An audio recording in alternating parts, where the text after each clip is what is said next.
दोस्तों, जर्मनी का असली चेहरा अब भारत के सामने आ चुका है। जर्मनी ने भारत के मिलिट्री टैंक्स में यूज होने वाले इंजन्स की सप्लाई पर रोक लगा दी है।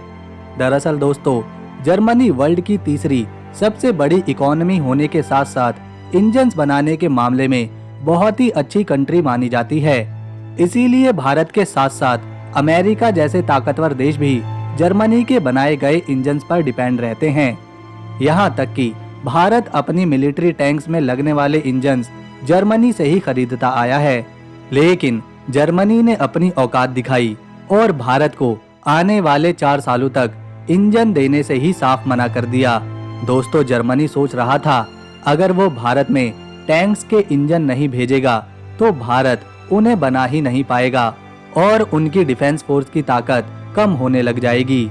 लेकिन जर्मनी का ये दाव उसी पर ही उल्टा पड़ गया। दोस्तों, ये पहली बार तो हुआ नहीं जब जर्मनी ने भारत के लिए अपने इंजन की सप्लाई को बंद किया है, क्योंकि आज से 4 महीने पहले यानी अक्टूबर 2023 में जोरावर लाइट टैंक जिन्हें भारत खुद बना रहा है, उनमें जर्मनी के द्वारा बनाए गए इंजन्स का ही इस्तेमाल किया जा रहा था। लेकिन जर्मनी की तरफ से इंजन के एक्सपोर्ट को भारत में बंद कर दिया गया, जिससे भारत को जो जोरावर लाइट टैंक जो है उसके लिए इंजन के लिए काफी मुश्किल झेलनी पड़ी।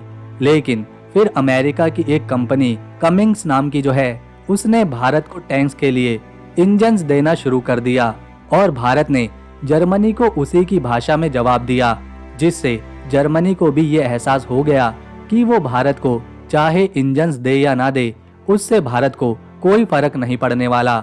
इसका उल्टा जो जर्मनी भारत में टैंक्स के इंजन एक्सपोर्ट करके एक मोटी कमाई कमा रहा था, उसे उसका नुकसान भी झेलना पड़ गया। भारत ने दिखा दिया कि वो जर्मनी को छोड़कर चाहे तो अमेरिका से भी उन इंजन्स की डील कर सकता है।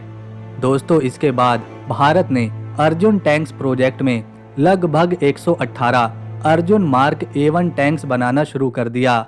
इन टैंक्स में यूज होने वाले इंजन्स को जर्मनी ने भारत को बेचने का वादा किया था, लेकिन कुछ इंजन्स भारत को देने के बाद जर्मनी ने बाकी के टैंक्स के इंजन को भारत में बेचने से मना कर दिया।